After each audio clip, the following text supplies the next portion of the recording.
Hello and welcome to my first ever video on acookandtwowoofs.com.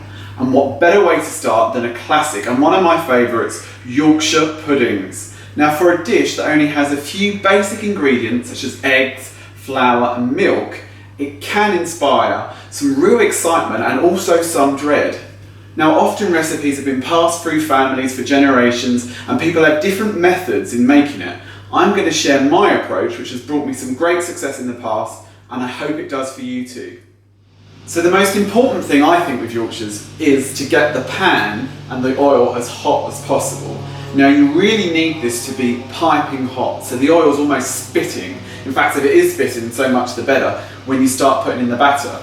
So as I said before, the ingredients for this recipe are quite basic, and you've probably got them at home already in your cupboard, which means you can start it straight away. You need 4 eggs. I normally try and go for large ones and free range if possible. You need some plain flour, 140 grams. You need 200 millilitres of milk. And then for flavouring, salt and pepper is your base. But you can spice it up maybe with some chilli powder or even some like hard grain mustard to really give a bit of a kick. So let's get these ready and move on to the next stage.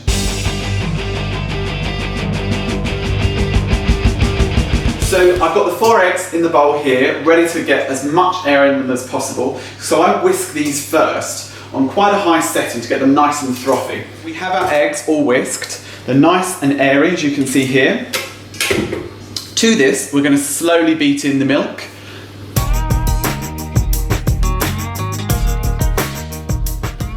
Right, so we've got the eggs and the milk combined. Now it's time to add our last main ingredient, which is the flour. The 140 grams of flour goes in. Actually, and again, you can leave this on a very low setting and slowly add the flour in.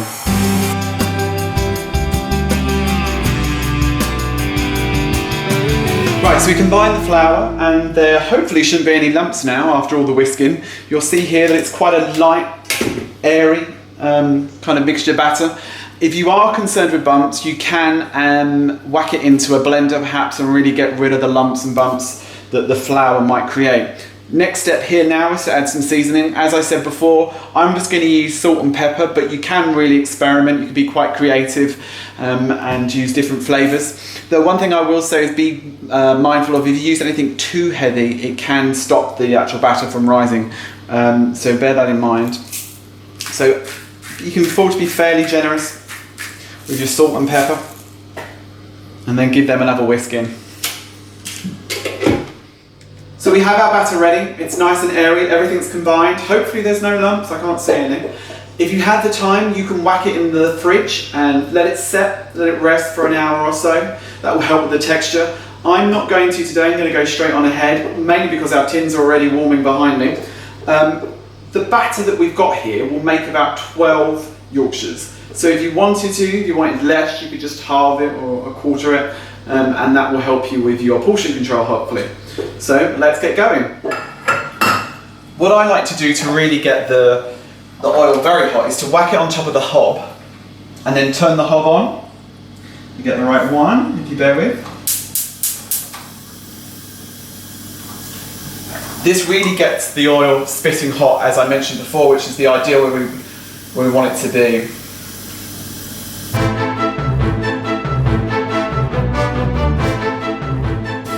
And that's ready to go back in.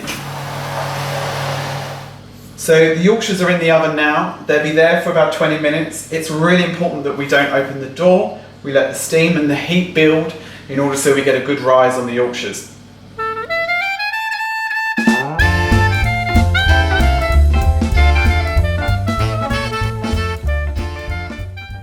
Some have risen more than others, but that's kind of natural, kind of makes the unique home style feel of it.